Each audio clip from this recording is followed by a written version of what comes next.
Hey, welcome to Film Fanatics, three film geeks discussing movies both new and old. My name is Dan. My name is Justin. And I'm Joe. This week, our new releases include the 53rd Disney Animation Studios film, Frozen, and Oscar bait Dallas Buyers Club.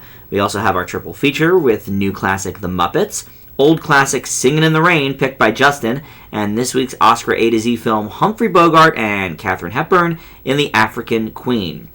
Now, we're doing a top 10 this week instead of a top 5 because there were just too many good choices on the table, and we are reviewing three musicals on this week's show, Frozen, The Muppets, and Singin' in the Rain, so it's going to be our top 10 greatest movie musicals.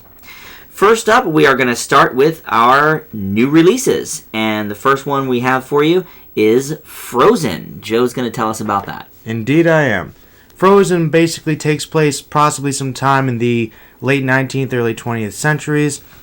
It's not really exactly specific, it's just kind of the general fairy tale atmosphere. It kind of retreads on some general fairy tale aspects that Disney has done many times before, but does add some new things into the mix. And it follows a young princess named Elsa, who apparently has been born with a magical power. She can basically freeze anything she touches, and Amplified could in fact bring the entire country into a state of winter. However, her parents decide to keep this a secret after she accidentally hits her sister, Anna, in the head with one of her ice blasts, and this puts her life in danger. To save her, a bunch of magical trolls decide to wipe her memory, and she does not remember anything about Elsa's abilities.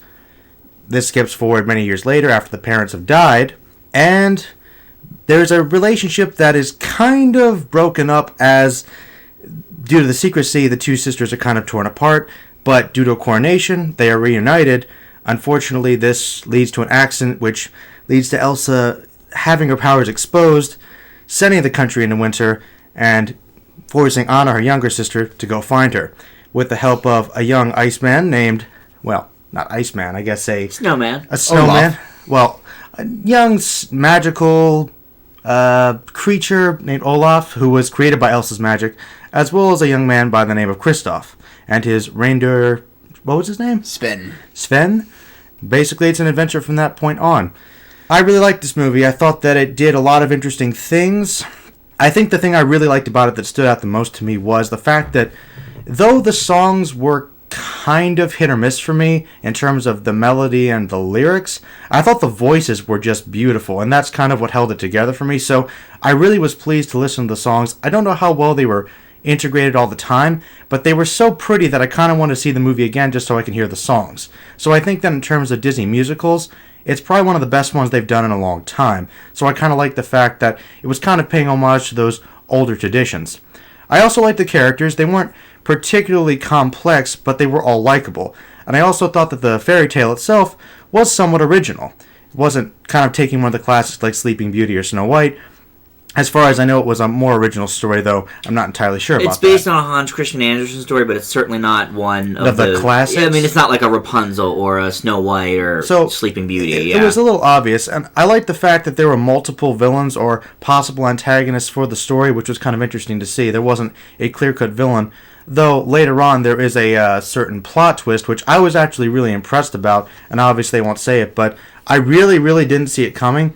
And it sort of plays against some of those traditions, and I thought that was very clever, because I had some issues with the movie up until later on certain things were addressed, and it really does, I think, express certain elements of the coming-of-age story, and I really think the characters were likable, there were a lot of good laughs, the story was good, and I wasn't bored at all, I really enjoyed it.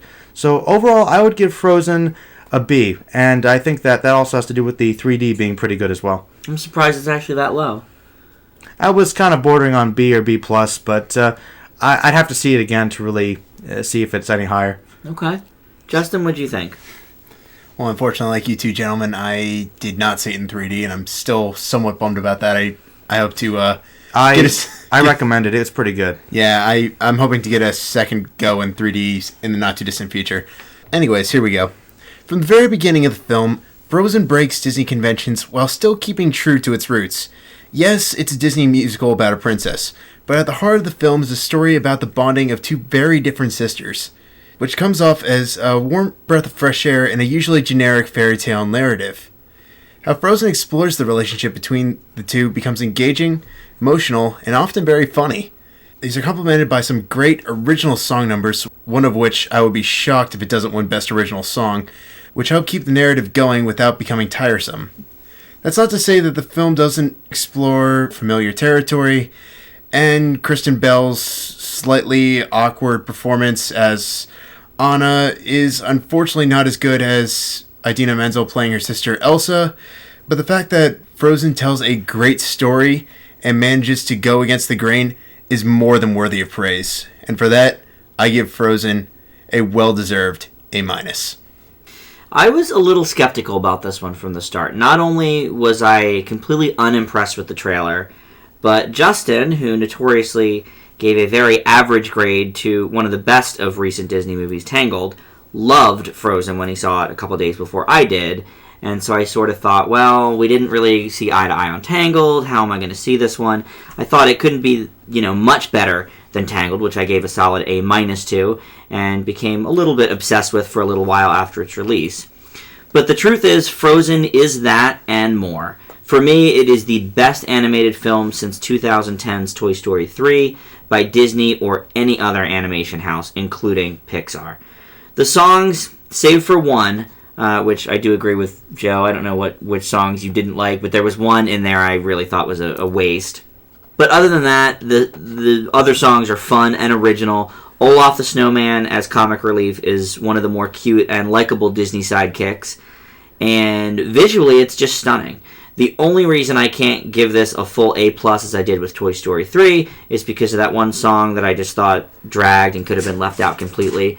And there's a couple of minor plot issues as well, but I leave Frozen with a very enthusiastic A. And Justin, I have a question for you. Because when you did we try not to talk too much about these movies before we do the podcast, but you did mention about the original song and you'd be shocked. And then when I saw the movie, I thought to myself, well, this one's really good, but this one's really good, and this one was good. What is the specific song that you thought was like far and above the other ones? Was it the opening number? Idina Menzel's Let It Go. Okay. Yeah, that was a good one. I didn't think it was that much far above some of the other selections, though. There were a couple other ones I think I liked more than that, though that was one of the better ones. I mean, obviously with her theatrical background, in musical theater, she was great for the part, and obviously her singing was fantastic. But song-wise, I think there were a couple of really good choices. Oh, no, to be completely honest. And by the way, Dan, you're right, my grade was a little low. It's actually a B+. Okay. I actually really did like the movie. I think the main reason I didn't give it the A category is because I really liked the Elsa character, and I felt that she was a little underdeveloped. And I know the story wasn't about her, but I felt like it kind of very well could have been, and she was the most interesting character in the movie to me. Okay. Oh, unquestionably. I mean, and unfortunately, she really wasn't the center, and I guess that's what disappointed me. Even though I do think that, for the most part, it really was good. But, I don't know, there was a direction they went with it that I wish they would have expanded a lot more on. Maybe, I know the movie was already pushing 2 hours, but I felt like it could have easily done a little bit more, and I just didn't... I agree with that, though. I think that if they had cut out at least one of the songs and trimmed off a few minutes there, they could have done a little more exposition into some of the characters. That relationship was really interesting, as Justin pointed out, and it was one of the things I really liked about the movie. And I understand it's a really honest story, and I did like her, and I liked the relationship she has with the other characters. But I just thought Elsa really had this really dark side to her, and she had a lot of issues.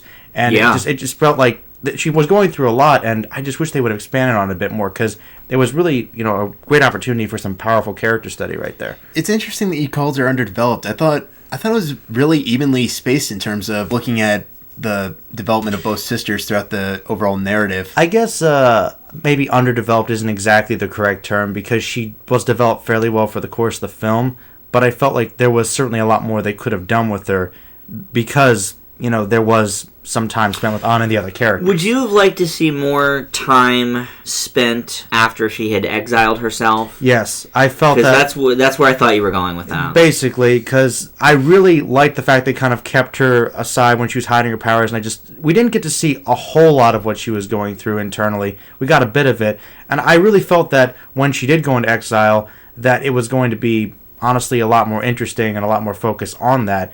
But the turn back to the resolution was kind of quicker than I thought it should have been, and a little bit easier. But then again, it is Disney, so I guess that's kind of understandable. It did definitely take some chances and had some interesting twists, but I just wish they had given her a little more time. If they had, it probably would have been the A-, maybe even A for me. Right. But that's just something that kind of disappointed me. And there were some issues I had with the songs. They were good, but I felt like they could have been fleshed out a little bit more. Like I said, the voices were great, and some of the melodies were good, but the lyrics and the timing, it just didn't quite sync for me all the time. Okay. Like, I liked the fact the movie was kind of going back to the original style of animation, even though it was obviously CG.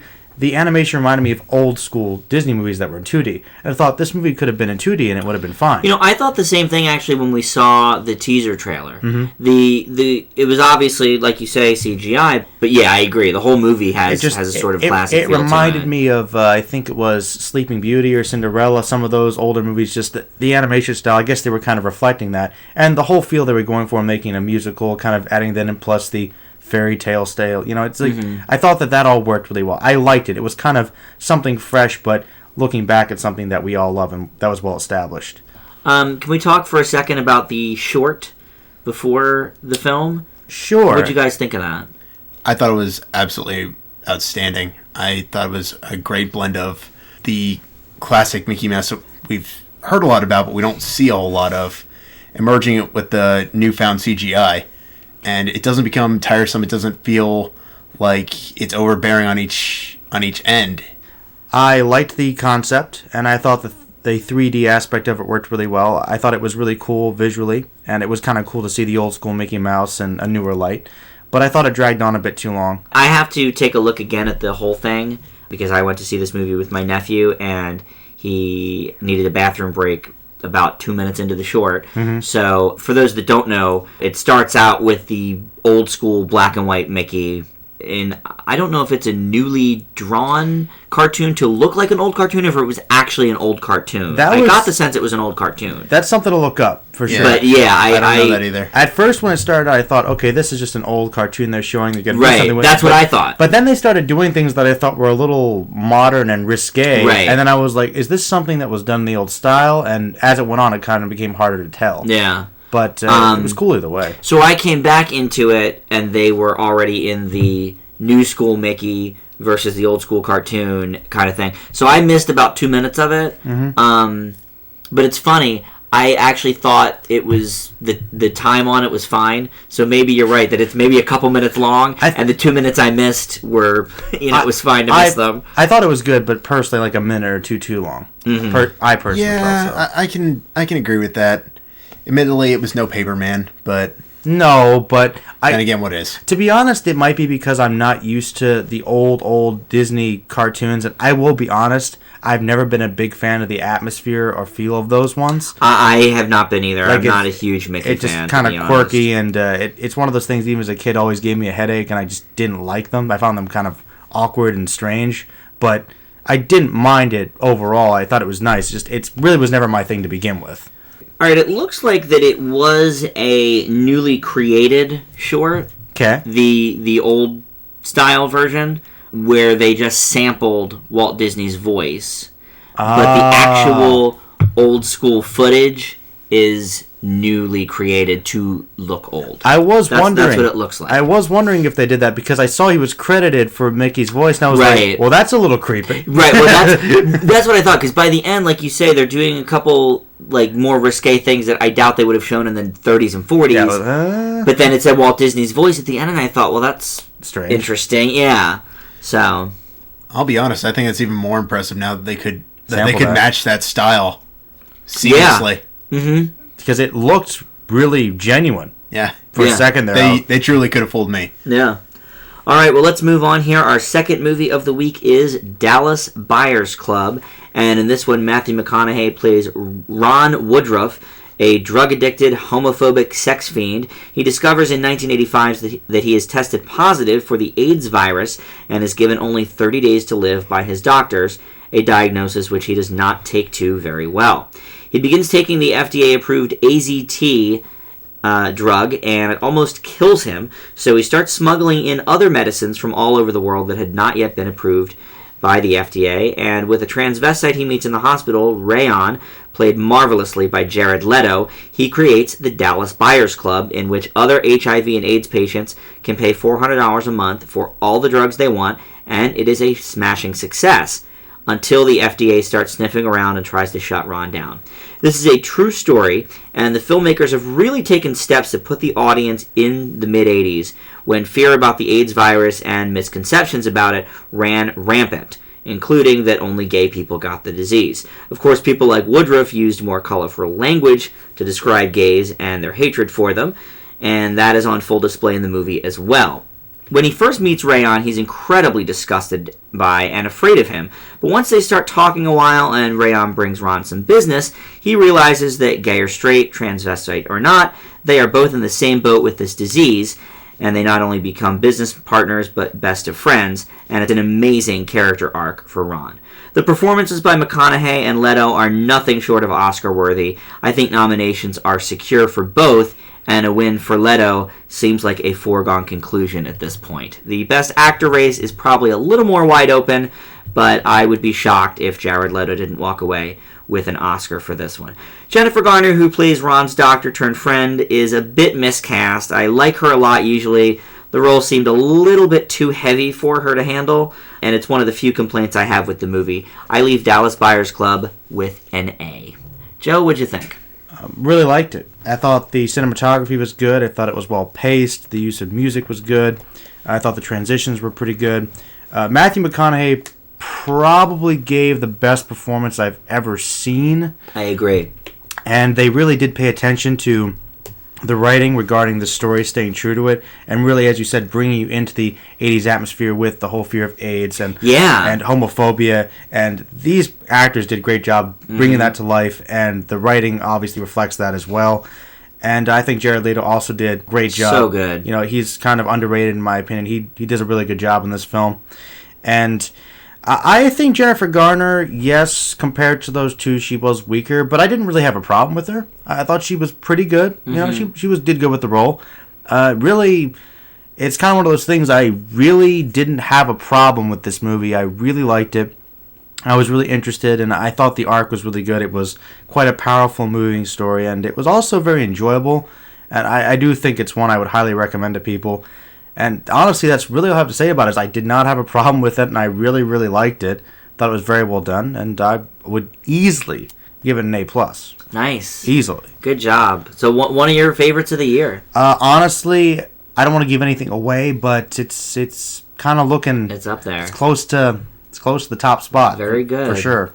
Well, it's funny that you say that about McConaughey, and this being his best role, because we just made that same claim in Mud. It's like he's picking these roles that are so meaty and so great for him as an actor. It's like each one is better than the last. The thing is, I've always liked Matthew McConaughey. You have, that's true. I know you did. Yeah, I can't say the same. Like, I've always liked him. But the thing about it is, up until maybe a couple years ago, he always played the same basic kind of role, like one or two roles. He either had his kind of like slimy lawyer mode, or agent in Tropic Thunder, or he was just kind of a annoying lead in a romantic comedy. Yeah, like a slacker or go nowhere. Basically, he had two settings. And has to overcome the girl. One that worked, one that didn't work. It was kind of hazing, dazed and confused, basically, and time to kill. Those were his two options. Right. But really, the last couple of years, he's really been doing a good job kind of stretching and taking some really dynamic roles and showing how good of a performer he really is.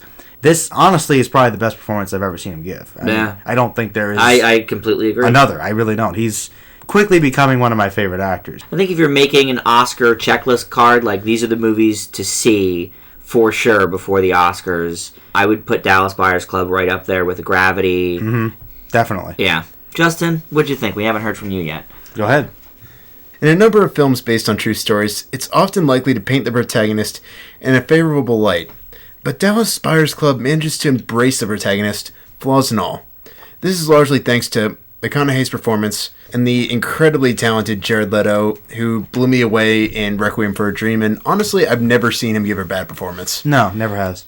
Please watch My So-Called Life also, because he is just, He was playing 16. He was probably about 20. But even back then, man, he was on it.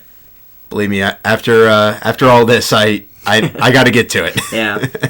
Through their interactions with Jennifer Gardner, the audience gets a first-hand look at just how far society has come in getting these medications and how much further we still need to go. Dan, it's interesting that you brought up that she was a bit of a miscast. I really liked her performance in this. I thought she did a great job trying to play it tough, but when she needed to get emotional, she was completely vulnerable. Yeah, by the end, I had come around on her, but the first, like, maybe 3 times or so that you see her, I didn't buy it. She was just she was timid. She was, she's a doctor. She needs to be authoritarian. Did you think that she was a little out of place, possibly because you used to see her in, like, quirkier, lighter roles? That is certainly possible. Yes. Because, honestly, if you see Alias, I know you haven't seen it, but she knows how to do heavy-handed stuff. Okay. I think so. But getting back to the review, with all this said, McConaughey's questionable motives throughout the film really make one wonder whether or not his efforts were not for his own selfish gain. However, this still complements the human, honest aspect of the story that Dallas Buyers Club benefits largely from, and I give it an A. I actually was really impressed by the fact that they managed to create this character who was, you'd think he'd be very easily unlikable, but you really are behind him, and he does have this great character arc, so he really does bring that human element you like so much. Well, that's the thing, they didn't create him. He is not only a real person, but I'm sure there were thousands and thousands of people like him that when first diagnosed with AIDS as a straight person, it's such a great portrayal of that type of a person. I don't know if Ron Woodruff was exactly like that to the T, but a lot of people were. Obviously, it's Hollywood. They're going to shift some things to make it more dramatic. Right. But I think they probably got the heart of the story down. I do too. Well, let's move on to Oldboy. Now, Joe did not see this one. This is the Spike Lee reimagining of, is it your number 1 movie of all time? It's my number 1 movie of all time. Okay. And so you just stayed away from it because... Because I'm sure that I would have problems with it. Okay. And I'll probably get to it eventually, but... If it was a little closer, I probably would have seen it, but I was working all day. Yeah, we'd have to travel about an hour to go see it. It was just kind of... I was too busy. I probably would have seen it, but I wasn't really excited. But at some point, though, whether it's on the podcast or not, I do want to hear your views on it, just as the person that loves the original so much. All right. I will definitely make a point to let you guys know what I think about it in the near future, sure. All right. Well, Justin, let's hear from you first on Oldboy. Alright, so in Oldboy, Josh Brolin plays Joe Doucette, a lecherous businessman who, after getting drunk one dark and rainy night, finds himself in prison for 20 years. After being mysteriously released in a field, with only a wallet full of cash and a phone as his guide, Joe only has a little over 3 days to figure out why he was in prison for so long. Out of all the foreign films that have gotten American remakes over the years, I would have no problem calling Oldboy perhaps the most difficult, if not impossible, to make. Fortunately, director Spike Lee was up to the challenge and attempting to give his own spin to the psychological thriller. Unfortunately, it's not as gripping as its 2003 predecessor, but it does have a certain mysterious vibe all its own.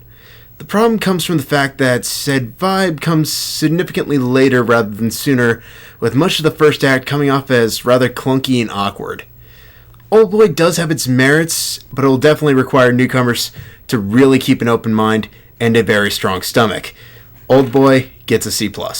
I purposely stayed completely unfamiliar with the original film, except for it being Joe's favorite, and I knew that it was violent, but that's about it. I didn't really know much about the basic plot, and for the most part, I actually enjoyed the movie.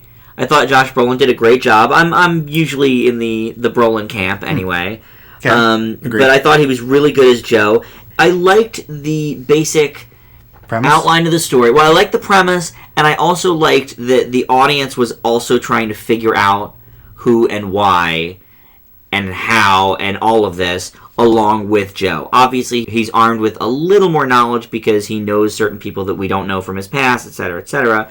But I thought it was sort of interesting that, you go on the journey with Joe to figure out what exactly happened with him. Now, the original version that Spike Lee made was 140 minutes, and it was cut down by a half hour, leaving both Lee and Brolin unhappy with the final result. So I think it'd be interesting to see when the, I'm sure, director's cut DVD comes out, to see that extra stuff restored, to see if it was more violent stuff, more storyline. Well, I know that the original film was longer, so when you told me the runtime, I was surprised how short it was. Yeah. Yeah, the original was a solid 2 hours. This is almost an hour 40. Mm-hmm. So I didn't know about them cutting out half an hour. That also has me very intrigued. Yeah.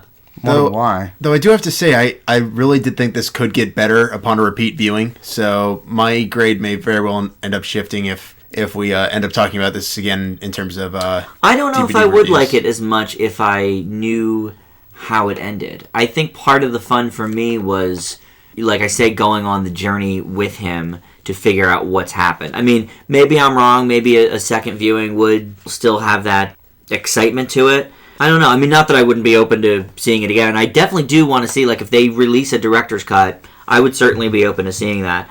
I thought Samuel L. Jackson's performance was weak. I thought he phoned it in. He was probably the weak point of the movie for me. I thought Elizabeth Olsen did a good job. Oh, yes. I thought Michael Imperioli did a decent job as Joe's friend. I like him. Yeah, he did a good job. And for me, it is a bit too graphically violent. Well, that's Oldboy. And it's Oldboy, I know. But I do have to say, I think the movie's worth a watch, and I give it a B. That sounds pretty positive. Yeah. Well, I don't know this, Dan, but Justin, I'm curious, how faithful would you say it was to the original? Because, like, the original was really, really gripping for me, and that was kind of the best thing about it for me was how much I just kind of got sucked into the world, and I just really was intrigued by it, as well as kind of disturbed throughout it. And and as you guys might know, it is based off a manga, a Japanese comic, so it really is probably one of the better comic book adaptations out there. It's pretty faithful. It's still following the same storyline. They don't really change anything. However, they do make sure that this isn't a shot-for-shot remake of the original. The cool, notorious, continuous shots that were in the original are still there. However, they are done differently, and in some ways, actually, you could argue a little bit better. And unfortunately, the really, really, really gripping first 2 minutes were also absent. Because that's kind of what hooked me in. There is a scene, I won't give it away, but in the original film, it starts off like bang, and like you're like, what is going on? And I'm just curious if, like, from get-go, it was like that. Unfortunately, no. The original, I went from sitting normally to literally on the edge of my seat. This one, it takes about 20-30 minutes to actually get moving. Once it does, it's kind of fun to see how the pieces fit together and how it's going to ultimately collide. They change a little bit with the ending. I would argue it's for the better, because the last 2-3 minutes of the 2003 one, they weren't bad. They just sort of left me a little bit confused. The ending does get very bizarre, but that could very well be a cultural thing, directorial thing. And My only main problem with the ending was that it didn't really explain everything.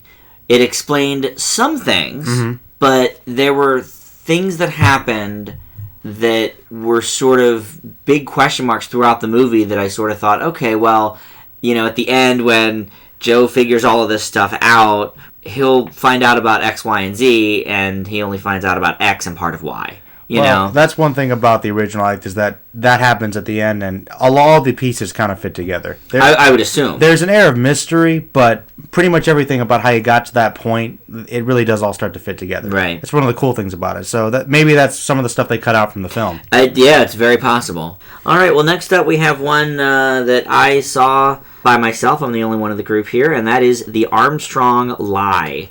Now, we've probably by now all heard the Lance Armstrong doping allegations that were denied by him for years, including that he was doping during all 7 of his Tour de France wins.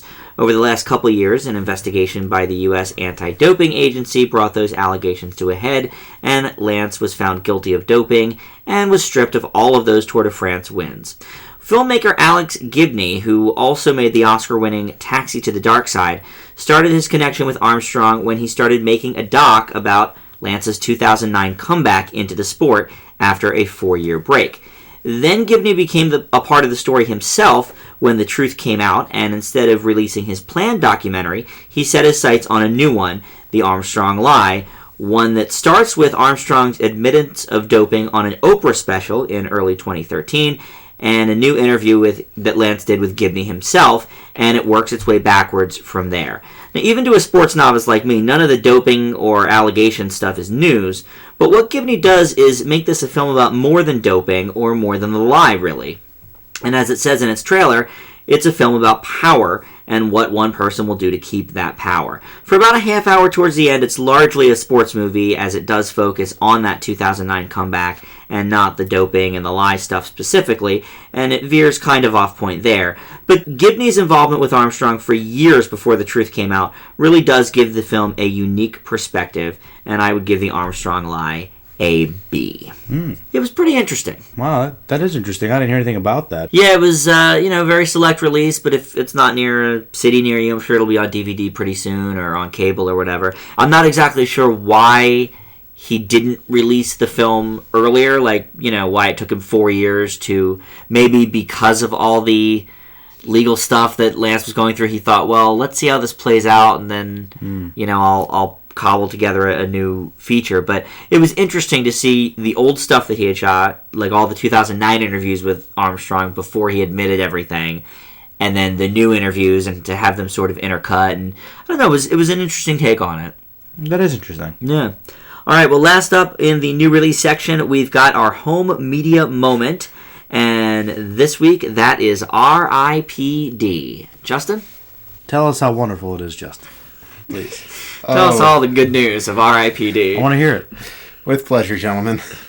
So, after Nick, played by Ryan Reynolds, gets double-crossed and killed, he finds himself recruited into the titular Rest in Peace Department, aka the R.I.P.D., specializing in protecting the living from the monster-like beings referred to as Deados. He teams up with also dead Wild West gunslinger Roy, played by Jeff Bridges, and chaos ensues. Now that may sound like a relatively vague premise, but that's truly the essence of R.I.P.D. There's almost no story, and during the second half of the film where it seems as if there might be one, it can't wrap up soon enough. The jokes fall flat, Bridges' Western accent is barely audible, which is a huge shock after being in 2010's remake of True Grit, and the action will undoubtedly draw comparisons to a much better action comedy that most are familiar with, starring Will Smith and Tommy Lee Jones. All that said, the visuals aren't completely awful, albeit somewhat juvenile, and the action, despite said comparison, is mostly entertaining. As a result, I will give R.I.P.D. a slightly generous D. Yeah, there is absolutely no reason to watch this movie. Ooh. Joe spared himself of the home media moment this week, and it was probably a wise choice. R.I.P.D. is not only unoriginal, but it's not funny, and you can't even understand, like Justin said, 2/3 of anything Jeff Bridges says. He talks with marbles in his mouth almost. I'm not sure who thought this was a good idea, but you'll be happy to know, Justin, that it is up for Worst Picture and Worst Actor for Ryan Reynolds at the Razzies this year, and I wouldn't be surprised if it walked away with either award. It's part Men in Black, part Ghostbusters, and the one original thing about it involves the lead actors being portrayed by a hot young woman and an old Asian man to the living world, and it's a joke that wears thin quickly. I originally gave this movie a D+ because I saw it in 3D in theaters, and the 3D was actually pretty good. But seeing it out of that element, I have to take the plus away, and other than the few cool action scenes, I also give it a D.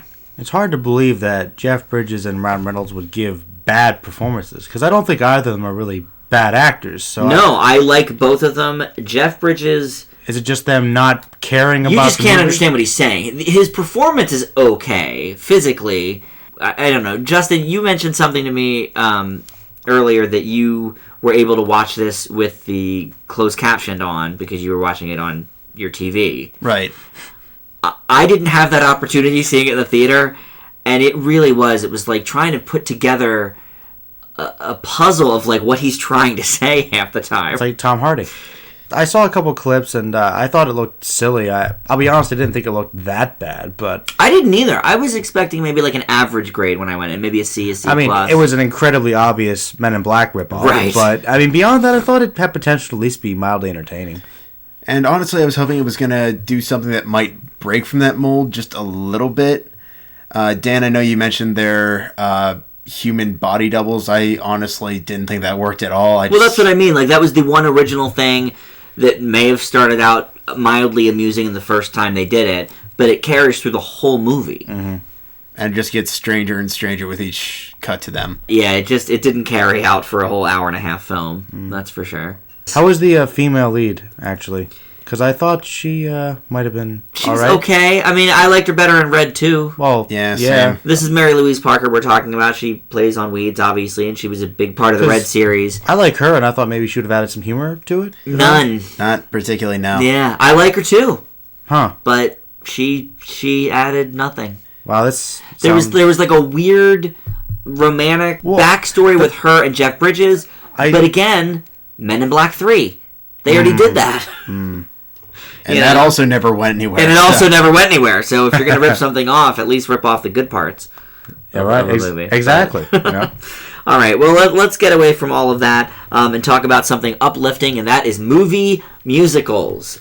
We've seen 3 this week. We're going to talk a little bit later in the show about The Muppets and Singin' in the Rain. We've already talked a little bit about Frozen. But because it's such a broad category, not really a broad category, but a delightful category. Indeed. I wanted to do a top 10, and you guys let me, so I'm all for it. I'm very happy about that. If I had my way, we do top 10s all the time, but it's too much. It's a little time consuming, but I think for musicals we can make slide. the exception. So why don't we start with Joe, and how about we do 10 through 2? 10 through 2. Why don't we knock them all out except the top spot? All right, I'll try to get through this as quickly as I can. You'll probably recognize all of these, I'd imagine. My number 10 is Chicago. I'm not a huge fan of Renee Zellweger, but I thought she did a good job in this movie. I also really liked the whole 1920s jazz age, and I love John C. Reilly, and Richard Gere actually does a pretty good job. Didn't know the man could sing before this. I believe Queen Latifah was in this too. Yeah. Like a lot of good people, a lot of good voice talent. Honestly, good story, great set pieces, costumes. I like Chicago. Number 9 is Rocky Horror Picture Show. I'm being a big fan of science fiction and horror and 70s movies. It's kind of an am-glam of a lot of things that I like. Tim Curry's awesome. Enough said about that. I mean, it's classic. Number 8 is Singin' in the Rain. We're going to talk about that later. It's a really, really good movie. I think it's a good throwback, and we'll go into more detail later. Number 7 is one of Dan's favorites. In fact, I believe it is his favorite. It's Wizard of Oz. Oh, great choice. I mean, there's not much to say about this. I mean, it's just a beautiful movie. Great story. It's fun. It's lovable. Number 6 is Aladdin. I mean, I honestly could have made this whole list Disney movies from my childhood, but I decided, hey, I'm going to pick one. And Aladdin, I love the story. I love the characters. I really like the music. I love the animation. It's just a beautiful movie, and it's fun. I need to watch it again because it's been a while. Now getting into my top ones. Number 5 is My Fair Lady. This is one among many that my mother showed to me when I was young, and I didn't really like it because I thought the concept just didn't seem like something that would appeal to me. But I just love, once again, the plot. I like the characters. It's funny, but it's also quite sad at points. And I honestly like the music. It's fun. It's got some really great set pieces, and it's just really enjoyable, very upbeat. I remember actually being in middle school, and sometimes I would just sing some of those songs to myself when I was walking down the hallway because they just would stick in my head. It was like the Bloomin' Luck and Get Me to the Church on Time. I just love those. And number 4 is one of my favorite kids' movies. It's Willy Wonka and the Chocolate Factory. Gene Wilder. Enough said. It's a classic story. I love the book. I love this musical. I have mixed feelings about the later version with Johnny Depp, but this one I believe is just an undisputed classic. It's quite timeless, and if you haven't seen it for some reason, I recommend it. Number 3 is West Side Story. Kind of the sort of, I guess, at the time, modern retelling of the Romeo and Juliet story, but this is just a beautiful movie, and it really does have some really good social commentary within its relatively simple plot, and the music is generally good. It's so rare to take a classic piece of literature and truly, truly make it your own. I mean, everybody knows Sharks and the Jets, and everybody knows, some of those dance numbers. It's really become... It has so transcended its source material. It's transcended the literature it came from, which is also timeless, and it's kind of embedded itself in popular culture, and it's kind of referenced in things like Family Guy. It's a really good story, and I think that the interesting thing about it is that at the time it was released, it really was kind of focusing on some subject matter which was actually kind of dark, kind of just street gangs, immigration, And there were actually some kind of darker turns in this movie, and I think it did a good job keeping it relatively lighthearted for a 1960 movie. Number 2 is kind of like number 1, actually, because I like it because of the music, but also because I really, really think as a film it's just excellent. And I love the performances, and I love the story. I love the historical nature of the film, and that is Fiddler on the Roof. Wow. It's one of the greatest movies I've seen in the genre. It's just a really, really well done film, and it's one of the few musicals I can think of that, while it does have some really upbeat moments, it really has kind of a sad ending, and it does get quite tear-jerking at times. And I will admit that I always kind of like to really look forward to the first half of the movie, because I'm thinking to myself, that's the fun half, that's the one that I always pop in. And I remember sometimes saying, I'm not going to watch the second half. But I know you have to watch the whole thing, and I've done it multiple times. But it's one to get through, because it really is a really good film, and it focuses on the plight of one very, really awesome character who is quite grounded, somebody we can relate to. But just seeing what he goes through in his relationship with his daughters is really quite breathtaking. And that's my number 2, Fiddler on the Roof. Cool, great choice.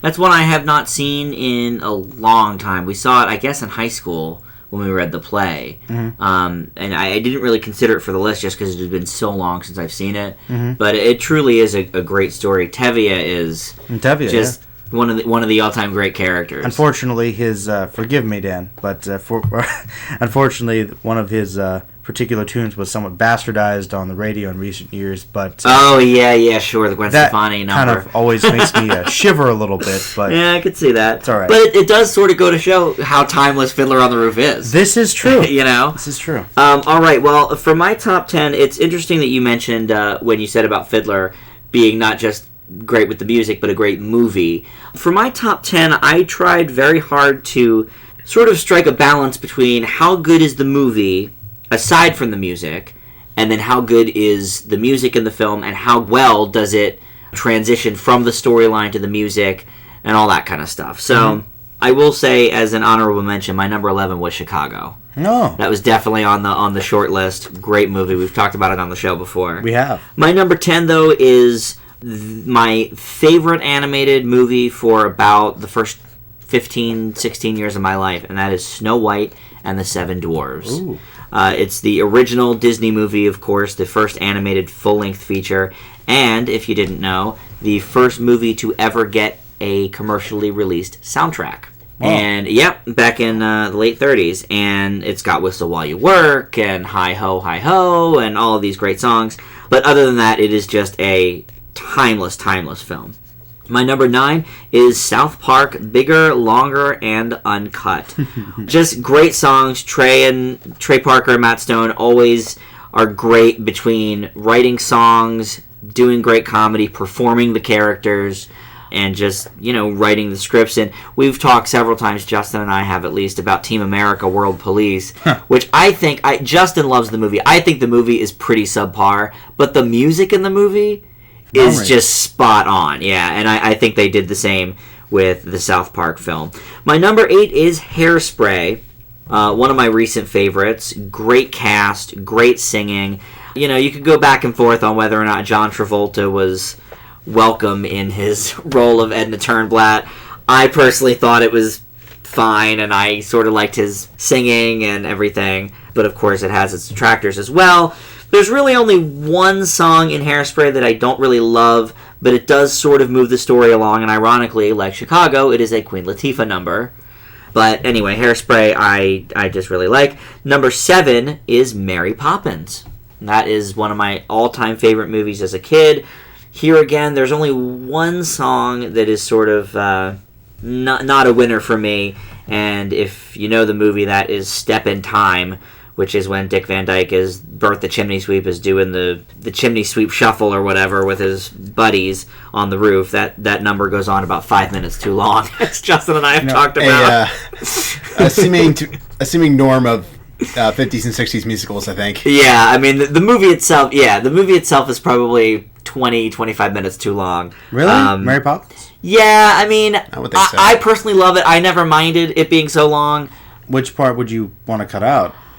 The animated? No, the animated part's fine. Because I think it can't be the last part with the father. I mean, that's... No, the last part's great. I just think some of the scenes could have been trimmed a little bit. Mm-hmm. Some of the songs, like I would say probably half the songs in the movie had reprises that were probably unnecessary. I'm actually glad you brought it up because I probably would have put that in my top 10 at some point, but I think it's been one of those movies that it's been a long time since I've seen it, so... I gave it a rewatch about 2 years ago when I started actually watching the Dick Van Dyke Show on DVD, and it really holds up as a fantastic family movie. Certainly one of the best in the Walt Disney canon, I think. It is a good one. Yeah. My number 6 is Guys and Dolls. Now, this is a show I had seen between actual stage performances and high school performances probably about 4 times in my life. But over the last day or two, I actually watched the full-length movie for the first time. And it actually is pretty much the exact same as the stage show. There's not a whole lot of elaborate set pieces in Guys and Dolls to begin with. And so the movie didn't have to live up to too much. But it's Marlon Brando, it's Frank Sinatra. It has probably, of all of the movies on this list, except maybe my number 1, it has the most songs that I like. Every song's a winner, and there's probably about 14 or 15 songs in the whole movie. So that's my number 6. Number 5 is Singin' in the Rain. Don't need to talk about that too much. We'll bring it up a bit later. Number 4 is The Lion King. Now, this is not my favorite of the Disney animated movies, but if you're going to talk about the music, Lion King has some of the best Disney songs that have ever been, certainly at least associated with their movie. Hakuna Matata, Circle of Life, the song at the beginning when they raise the baby up, Just Can't Wait to Be King. It's a great soundtrack. The songs really help with the story, and it's just performed very well. Were you going to say something? I think Aladdin's a pretty close competitor, though. I agree. Beauty and the Beast? Well, Beauty and the Beast was on my short list as well. My issue with Beauty and the Beast being on this list is there's really only two or three really memorable songs. Be My Guest, Beauty and the Beast. Kill the Beast. Kill the Beast, I guess. Gaston's, I think it's a good song, but I guess it's not quite as memorable. I'll say this about Beauty and the Beast. It replaced Snow White as my favorite animated movie until Toy Story came out. It's a great movie. Oh, it is. But I would say for the music... A little lacking? Maybe not so much. Okay. Yeah, if we were doing a list of animated movies, it would definitely be in the top 5 or 10. Okay. My number 3 is The Sound of Music. Rodgers and Hammerstein, at it again. Yeah. And here's a movie, like you not watching Fiddler on the Roof in full a whole lot because the ending is so dark. I actually didn't see the end of The Sound of Music till earlier this year. I was, wow. We were, I mean, when it was run on TV every year when I was a kid, about 9 o'clock, 9:30 is when I would go to bed every night. And that's about the time that the children go to bed in the movie. So they say so long, good night. Mom says, okay, guys, head upstairs. That's the end of the story for you. You know, and then through the years, I had seen more of the story. I'd gotten maybe like an extra half hour, an extra hour in, but I had still never seen the whole Nazi stuff at the end, which is really when the music kind of is out of it anyway. They do a little bit of a stage show where they do reworked versions of some of the earlier songs in the movie, but other than the Von Trapp stage show, the last half hour doesn't really have any songs in it. So it's not really missing for anything on the list, but still a great movie, even with that part. Number 2 for me is Dreamgirls, and this is in my top 25 of all time. Joe is never going to watch it until we run it for the Oscars, A to Z. I've kept on him about this for a couple months now. Not going to happen. You sure you haven't watched it yet, Dan? I'm pretty sure. I'm pretty sure you would have told me immediately, so I would shut up about it. But here's another one where every song to me is a winner. The performances are fantastic. It doesn't hurt that they got Beyonce, Jennifer Hudson, Jamie Foxx, all accomplished musicians. And of course, Jamie Foxx more of the acting as well, but has a pretty solid singing career. And for me, this is the one that got snubbed by the Oscars the most over the past decade. It was the most nominated film in its year and didn't get a Best Picture nomination. And I think that's ludicrous. And that is my number 2. So that's the first part of my list. Justin, what do you got for us at number 10? Well, I gotta say, I like both your lists, and I Thanks. think you're gonna see a lot of similarities. Oh, nice. Perfect. All right, so number 10 is on Joe's list, and that was Willy Wonka and the Chocolate Factory. Nice. While this doesn't necessarily scream musical to most people, this really is an underrated addition to the genre. The songs from the film, notably my personal favorite, Pure Imagination, help keep the movie lively and even a little bit poignant, something I really wish family films did more of. Oompa Loompa song's great, too. Mm-hmm. Exactly, yeah. Number 9 is Sweeney Todd, the Demon Barber of Fleet Street. Interesting choice. There aren't many times I will give Johnny Depp credit for his role in a movie. That's for sure. Yeah, I can agree with that. I think we've found 5 that I actually liked. But Sweeney Todd is a welcome exception. His singing alongside the very memorable Helena Bonham Carter gives the film the dark, twisted humor it needs during the bloody song numbers. My number 8 was one on Dan's list, which actually surprised me, and that was South Park. Bigger, longer, and Wow, uncut. good one, Justin. Alright, so while this may seem a bit of a strange choice, there's no denying that Trey Parker knows how to deliver a hilariously clever song number. His biting satire storyline involving the MPAA still rings true today, and I would easily argue it's more poignant than ever before. Yeah. All I can say to sum this up is there was a reason Blame Canada was up for Best Original Song, and that's not even the best one in the entire film. Which is? For me, I would say, what would Brian Boitano do? That's probably the best one. Just so I kind of wildly like out there. Kyle's Mom's Big Fat Bee. Yeah, that's a good one, too. That's up there Pretty too. good one. Yeah. Number 7 for me is the very first talkie, and that is The Jazz Singer. Oh. Although the actual singing in this film is few and far between, this film deserves a spot on this list not just for Al Jolson's good, albeit somewhat racist since he's in blackface for the better part of the end of the film performance. This was more than just a musical. This was, as I put it, the first ever talking picture. And I have to confess, there's truly something magical about when Jolson utters the words, "You ain't heard nothing yet." Number 6 is one that I know Dan had on his short list, and that is Beauty and the Beast. Now, out of all the Disney films I watched as a kid, this was one of my least favorites. Whoa. That said, when I rewatched it in high school, I truly did appreciate it for the masterpiece that it really It's a is. bold statement, Justin. Admittedly, still a little bit dark for a kid's movie, but a great atmosphere with innumerable memorable characters and songs. I would argue that pretty much all of the Disney animated movies are dark, at least up until about, 2000. Honestly, they did some pretty dark things. In fact, they kind of continuously got darker. I mean, Yeah, you get to I think Hunchback. Lion King. It's- I haven't seen Hunchback, but I've heard that that's super dark. Yeah, parents were mad. But that's kind of the cool thing about Disney is they do have these really wholesome family films, but they have some pretty dark undertones to them. Yes, they do. Yeah, and with Hunchback, definitely no Which exception. I don't know is necessarily a bad thing. Kids need to know about the darker stuff. Yeah. which is true, but And nothing that dark happens in Planes, and look at what a piece of crap that was. Exactly, you know? But number 5 is one that I know was on your list, Dan, and that is The Sound of Music. Ah, what a great movie. Those are alive. Truly is, and yes, they are. Some of the best songs, really. This is a classic in every sense of the word, with great song numbers amidst wonderful acting. My only complaint comes from the significantly darker second half, when the German troops enter into the story, and as you put it, most of the songs just become a rehash and completely gone in the last half hour. Yeah, I mean, I'm sorry, but the songs are the best part of the movie. The story's great, and the kids and her character is fine, but the music is the key to the movie. So why, anyway. I guess they really wanted to kind of take away some of that by, reintroducing the Nazis and shifting the atmosphere. But you could have had a darker song, at least. Continue. Well, yeah, that's true too. All right, number 4 is one that both of you had, and that is Singin' in the Rain. Since we're reviewing this one later on the show, I'll keep this one brief, but this is a great musical with truly some great laughs and songs that still hold up to this day. My only regret is that I wish I had seen it earlier in my reviewing days. Same.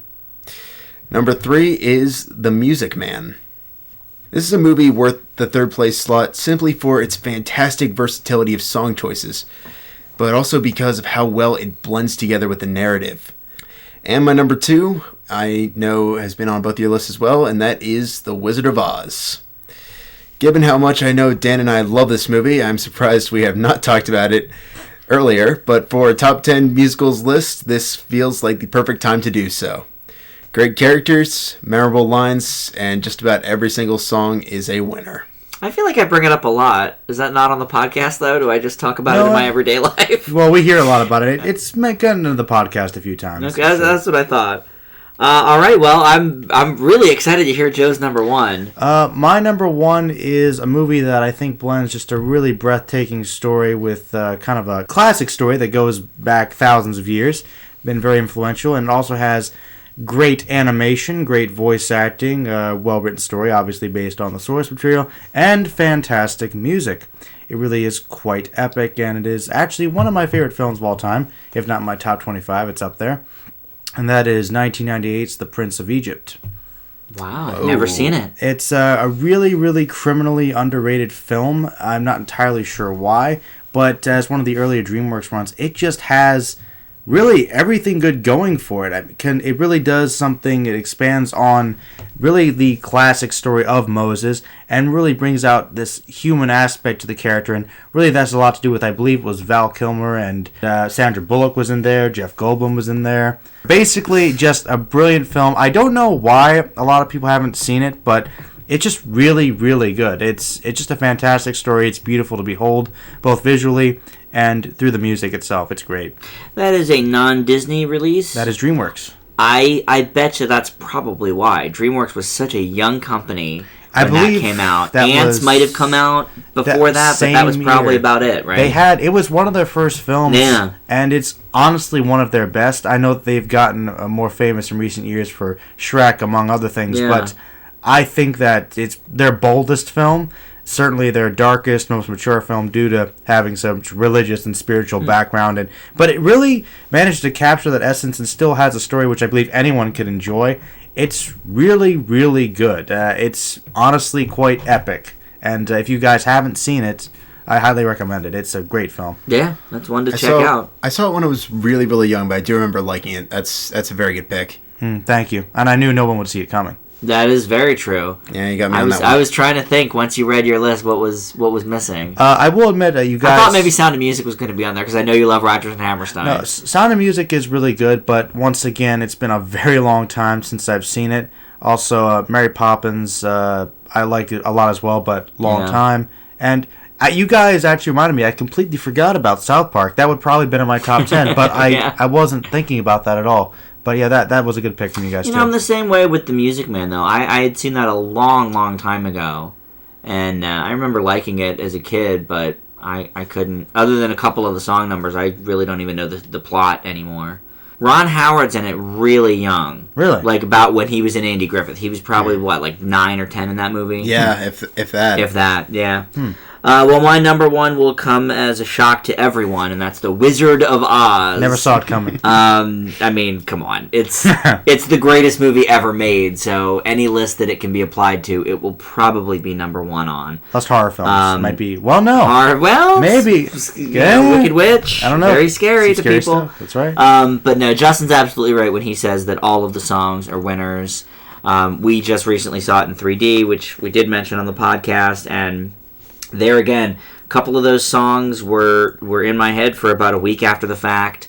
Some of the more odd songs too, not Over the Rainbow. I never sort of get caught up on that one, or Off to See the Wizard. I like some of the more odder selections, but those popular ones are popular for a reason. They're great songs and they're sung very well, and the whole cast was great. What can I say? What's your number one, Justin?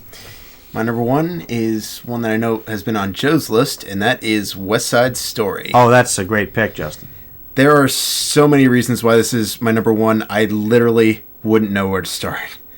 Alongside fantastic songs and a great spin on a tale most are familiar with, obviously you mentioned that it's basically Romeo and Juliet with street gangs. Mm-hmm.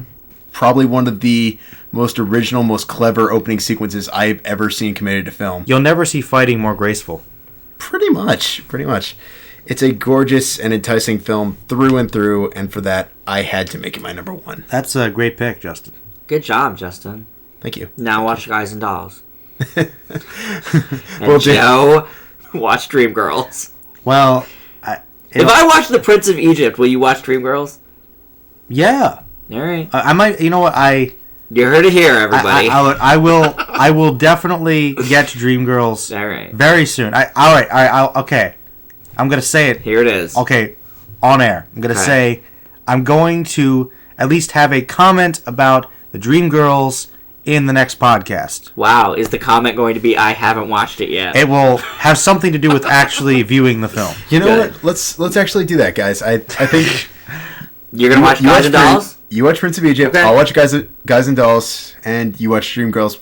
We'll come back and we'll talk about it. All right. We'll convalesce next week on it then. All right. Sounds like good. fun. All right. Very fine. good. Works for me. Our first top 10 homework assignment. Well, I think it's just to get me to watch Dreamgirls, which it mostly is, but I'm okay with that. I've had it in my house for like 2 months now, so No, it's about time to get another classic off my to-do list. So yeah, there you and go. I want my copy of Dreamgirls back so I can watch it. fair enough, sir. All right, well, let's move on, and we're going to talk about 2 more movie musicals now, because our old classic we're going to get to in a bit, and that's Singin' in the Rain, which was Justin's pick this week, and I thank him for that. Not but bad. first is our new classic, and that is The Muppets. Each generation attempts to bring their favorites to the next generation, between music, TV shows, and of course movies.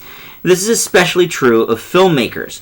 In the recent past, we've gotten movie versions of things like Underdog, Yogi Bear, Transformers, and Alvin and the Chipmunks. But none was more welcome for me than the return of The Muppets.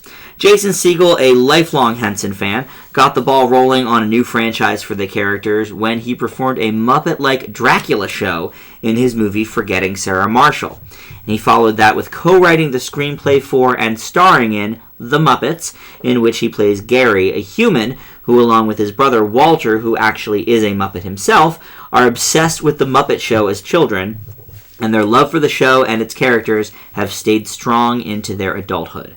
Gary's girlfriend, Mary, played by Amy Adams, plan a vacation to Hollywood for their 10th anniversary and take Walter with them so he can tour the famous Muppet Studios. While there, they learn that an oil tycoon, Tex Richmond, played hilariously by Chris Cooper, plans to let the contract expire on the Muppet Studios and tear it down to dig for oil unless the Muppets can come up with $10 million. Gary, Mary, and Walter track down Kermit the Frog and convince him to get all his friends back together and put on a show as a fundraiser to stop this from happening. Literally all the fantastic Muppets you know and love are here, from Statler and Waldorf, the cranky old men in the balcony, to Sam the Eagle, to Swedish Chef, etc., and the list of live-action celebrity cameos from Jack Black and Zach Galifianakis to Whoopi Goldberg and Dave Grohl just keeps going. What has always been the Muppets' strong suit is its ability to be fun and cute for kids and an absolute scream to adults. And Jason Segel understands that 100%. The music in The Muppets is great, the comedy is smart, and the plot is absolutely fantastic, complete with winks and nods to the possibility that the Muppets are past their prime and unappealing to audiences in this day and age. My only real complaint with the movie is that some of my favorite characters, like Statler and Waldorf, are completely underused and relegated to just showing up a couple of times. And because it's a complete ensemble piece and they want to give everybody their due, even mainstays like Miss Piggy and Gonzo only have a few scenes. But really, it's a fantastic movie, and I give The Muppets an A-. Justin? There are 3 very important things to understand about evaluating a Muppets movie. Number 1, rationality and the entire fourth wall are going out the window. Number 2, it doesn't care. And number 3, the faster the audience comes to that realization will be the faster this can be appreciated for what it is, witty family fun. It's not easy for a reboot to surpass its own source material, but Jason Segel's clever writing truly breathes life into a franchise once thought to be dead. Although newcomers, like myself when I originally saw it, will likely take some time getting used to the wackiness, it does manage to pay off in abundance as the film goes on. The visual gags are usually entertaining, with plenty to offer adults as much as children, and the celebrity cameos never get old, but at times it can be just slightly overwhelming. That said, The Muppets is a more than welcome reboot that I can't wait to see what they'll do next with the sequel Muppets Most Wanted in 2014, and I give it a B+. Were you surprised that Jason Segel turned in such a fantastic script? Honestly, yeah, because I knew nothing about his writing talents prior to this film, and it was a very pleasant surprise. You didn't see Forgetting Sarah Marshall? I did. I didn't know did he write it? Yeah. Yeah, I was not aware of that, actually. All right, well, Joe, let's hear from you before we continue. Well, I will admit I was somewhat unfamiliar with the Muppets because I'd seen a few little snippets here and there when I was a kid, and I watched a couple of the movies, I believe the Treasure Island and the Christmas Carol ones. But other than that, I really didn't know a whole lot about the Muppets, other than basically the general concept of them. But I knew enough going into kind of being intrigued, and I really liked how unique the perspective of the film was with the script. It was really interesting because I'm not really sure which thing I liked more, whether it was the music, which I thought was really, really fun, or just all the meta humor. I mean, I just really, really love that kind of stuff. Yeah. I loved how smart the movie was while still being really cute, and I thought it was a good throwback to audiences who probably watched it, you know, the original Muppets as kids, and for their kids later on. It's pretty enjoyable as well. It's just a fun movie. It actually has a pretty good plot, and yeah, it's got a lot of silliness and wackiness, and I will admit I was a little kind of off-put by it in the beginning. I wasn't sure how I was going to feel about it because it seemed a bit awkward, but really everybody turns in really great performances. It's a really wonderful movie. It's fun, and it's just enjoyable. I think it's really good, and I'm really pumped to see the sequel now. I really like it, and this is a movie that I'll definitely watch again, and I easily give it an A-. I'm saddened that Siegel opted out of participating in the sequel. I mean, I understand why he's not in it. His character arc is pretty much over, but it's a shame because he really knows from Muppets. You can tell that he really did, just like Gary himself in the movie, love the Muppet Show as a kid. Now, Justin, you mentioned you were basically new to the Muppets with this movie. I was, yeah. You had never seen Christmas Carol or anything from the 90s? I think I saw Treasure Island in theaters. I honestly don't remember it. Christmas Carol I've seen parts of. I wouldn't say I've seen it in its entirety. Yeah, it's funny. You guys are at sort of the tail end Of the popularity. of the generation that grew up with it. Like, I know that, I believe it was late 80s, early 90s, the Muppet Babies was really popular. Muppet Babies was huge. Yep, you're right. In the late 80s, early 90s. When I was a kid, the Muppet Show was in reruns. I think maybe the last season we were allowed to watch, because it aired at like 7 p.m. on Sunday. I was maybe 4 or 5 when the last season was on, so we were allowed to watch it.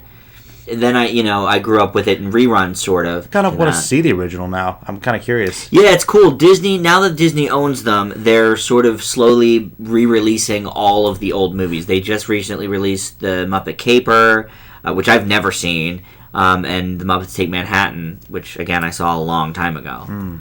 But the humor really is for all ages, because kids will think it's silly, and they'll like the different characters, and Gonzo's funny, but adults really, I think, get even more out of the Muppets. I think so. Maybe than kids do. I think most of the jokes really go over the kids' heads. Yeah, especially some of the, like you said, some of the more meta type of gags and stuff. Mm-hmm. But it does the same thing that Sesame Street still does to this day with the live-action cameos. Because if you watch Sesame, my nephews are 2, one of them, and the other one was watching it years ago. You see these stars from today pop up, and you're like, well, the kids have no idea who this is. They do a song parody about numbers or something based on a popular song. The kids have no idea what the popular song is, but to the adults, you're like, oh, that's this person, and they're singing this, and they really get the cream of the crop. And I guarantee none of the kids watching the Muppets have any idea who. Maybe Selena Gomez they would know. Maybe. But, Whoopi Goldberg, she's not really on, Doesn't really on do the much kids' anymore. radar. Jack Black, maybe. Jack Black, A little bit. maybe, depending on how old the kids are, I guess. He was great. It was kind of cool to see that, and I also now think that Chris Cooper will make a great Green Goblin, because he's got the maniacal laugh. Chris Cooper, you love him, but man, was he funny in this movie. It's kind of cool, because I remember the first time I ever saw Chris Cooper was in a really obscure movie from the 80s, which I know Justin has seen, called Matewan, which is this really dark, gritty movie about the Union strikes in the 20s. And then seeing him do this, how far he's come from being this obscure indie actor to actually getting these, like, I don't know, he's so diverse. He's such a really good actor, and we saw him in Adaption not too long ago. He raps in this movie. He raps, and I mean, he's probably got one of the best white raps I've ever heard. I mean, it's just pretty good. The guy's great. I just love Chris Cooper. Yeah. All right, well, let's move on here. We've got another musical to talk about, and that's our old classic for the week, Singin' in the Rain, brought to us by Justin. All right, so Singin' in the Rain, Don Lockwood, played by Gene Kelly, and Lena Lamont, played by Gene Hagen, are two of the biggest silent film stars in the industry until the production company decides to embrace the growing trend of talking motion pictures. Though after a test screening for their first talking film goes horribly wrong, Don, alongside his childhood friend Cosmo Brown, played by Donald O'Connor, and rising star Kathy Selden, played by Debbie Reynolds, find a new way to revise the film as a musical. Singin' in the Rain is one of those films that's truly hard not to love.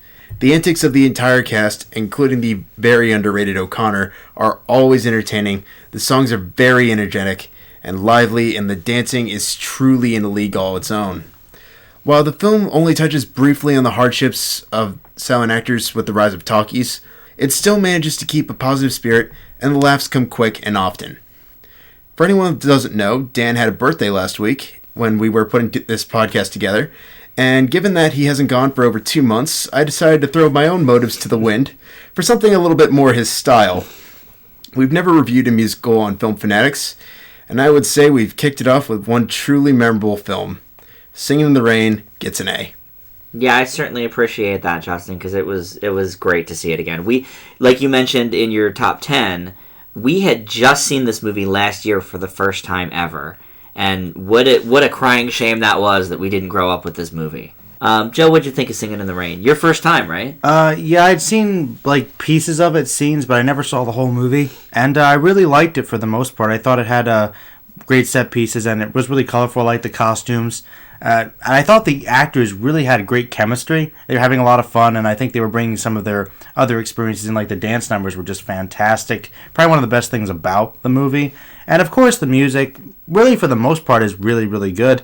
And I liked the story because it was kind of not only a commentary on musicals, it was a commentary on film in general and the transition into sound and some of the resistance to that. And not to mention some of the witty dialogue for some of the characters. I believe you said O'Connor was just easily the best character in the movie. He just does a great job. It's a really fun, really awesome film. The only real problem I had with it was that there was a section where there's a certain song which could have been a lot shorter, which kind of really took me out of the movie and was really distracting, even though it was quite beautiful itself. But other than that, I didn't really have any major problems with it, and I would give Singin' in the Rain an A-. Very cool. And that was on your top 10 as well, right? It was. Yeah, I mean, it goes to show how strong the film is that and The Wizard of Oz are the only two that were on all three of our lists. Mm-hmm. It's an absolute masterpiece. It's certainly one of the funniest musicals to ever come out, largely prompted by O'Connor and some of the most fantastic physical comedy I've seen. The choreography, like Joe mentioned, is astounding. It's got a great storyline, great acting, it's hilarious, fantastic costumes. I mean, the list goes on and on about the positives. The only issue with it for me is the far too long musical number towards the end in which Don is explaining his vision for a new musical version of their flop movie. The choreography, again, is great in that number, but it just borders on painful by the time it's done. Though, to be fair, that scene is a complete homage to the big lavish musicals of the early talkie era, so it does sort of make sense. And really, Singin' in the Rain itself is a complete homage to those movies, with all but one of the songs in it coming from other Hollywood musicals of the 30s and 40s. So really, Singin' in the Rain is a greatest hits, so to speak, of those lavish musicals of that time period, connected with a fantastic and hilarious storyline. What's most astounding about the movie for me is that we almost wouldn't be doing it for Oscar nominee A to Z because it was not much of a hit upon its release. Its sole nomination was for Gene Hagen's supporting actress turn as Lena Lamont, which goes to show how often the Academy really does get it wrong. O'Connor did win a Golden Globe for supporting actor, so at least there's a little bit of justice there, because, like you said, Joe, he's clearly the strongest part of the entire film. He's so great to watch. No question. He's fantastic to watch. So fun. And I leave Singin' in the Rain with an A. Justin, great choice for Old Classic. Very nice of you, man. It was good. Thank you. All right, well, we wrap it up with our Oscar nominee movie, and This week, that is The African Queen. This is a movie from 1951 that was up for Best Picture, Best Actress, and Screenplay, and it won Humphrey Bogart a Best Actor statue. Joe, tell us about The African Queen. Well, it obviously takes place in the heart of Africa in 1914, and it follows Katharine Hepburn, who plays a missionary with her brother. And unfortunately, due to the onset of war, the village gets attacked, and many of the houses get burned, and her brother, who she works with, basically dies more or less from heartache and shock because his dreams were basically crushed, leaving her alone. That is, except for a traveling boatsman who brings supplies to the mission, and that is played by our wonderful gentleman, Humphrey Bogart. And they basically decide they want to try and escape and avoid the enemy soldiers and eventually even attack them in a kind of desperate attempt at adventure. This film is interesting for me because I have very mixed feelings about it, despite the fact it's a very well-regarded film. I think the best thing about it is definitely the performances between Hepburn and Bogart. They have good chemistry, and I think that the characters that they are acting are reflected very strongly by the performances. They do a good job kind of keeping you interested when they're interacting, and I also think the film really had some really awesome editing tricks, especially for the time, particularly with the blue screen when they're on the rapids going down the river. I thought that was pretty cool.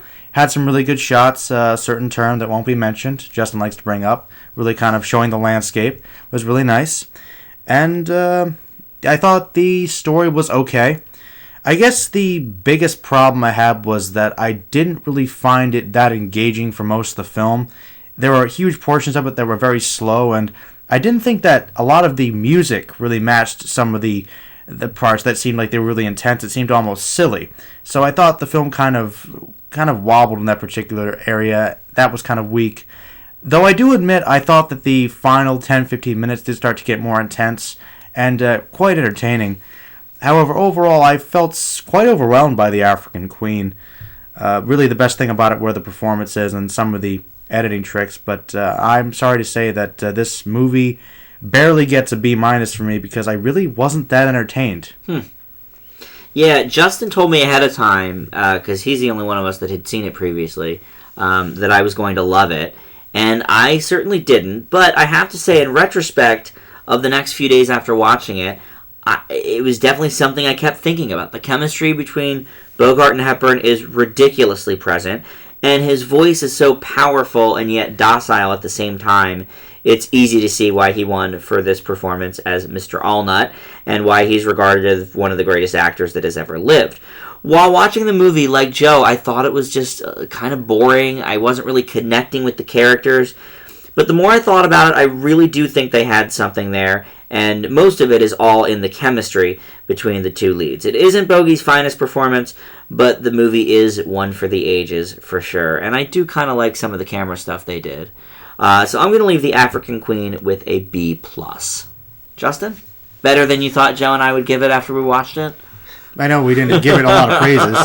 It's been an interesting bit, but your points definitely are valid.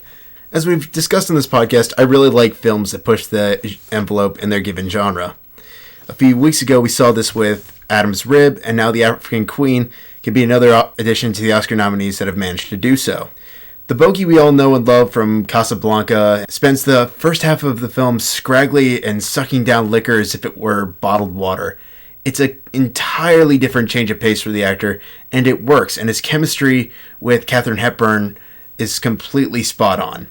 Together, they keep the African Queen fun, throwing a little bit of humor in there whenever appropriate, amidst a somewhat dark storyline that eventually gains, as Joe put it, intensity during the final 10 to 15 minutes.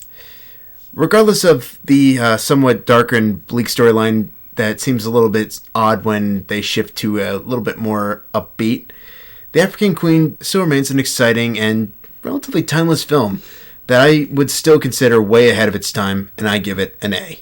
I have to say, exciting is not one of the words I would use to describe it. I think that their performances are great. It's somewhat engaging at points. Yeah, and that's what I would... And that's a good point. It's definitely because of the chemistry. I think that if there were some tonal issues, maybe. Maybe a little bit. But I think it was trying to transition from hardship to adjusting to new life. Because let's face it, yes, there will be hardships, but there'll also be heartwarming things as well, / character development, like Humphrey Bogart shaving, getting over his alcoholism, so on. But I wouldn't call something like that exciting. No, I think that the story arc was good, and definitely for its time, it was quite ahead of its time. And I will admit, it probably is more of a B plus range. But my personal experience with it didn't work, and I think it wasn't necessarily because of the writing. I think it was because of just the atmospheric decisions. Like, a big part of it for me was the soundtrack.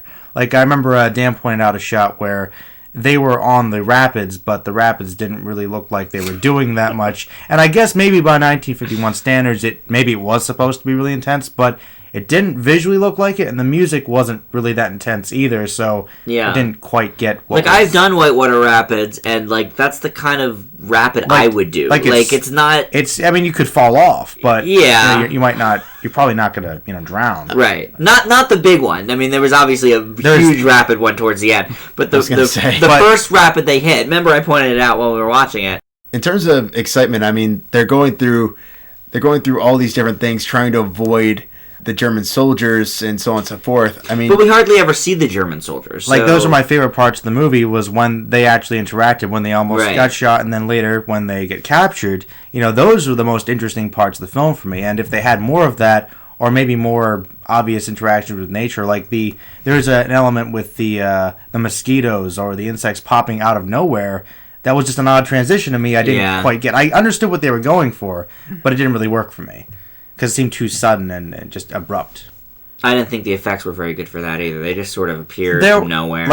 I liked what they were attempting to do, and like I said, some of the editing and camera work was good, but some of it was really kind of jarring. So I guess it was kind of a work in progress. A little bit, but I mean, you got to give credit where credit's due for at least attempting to do something a little bit ahead of its time that's covering things that most movies during that time period would not have done. All right.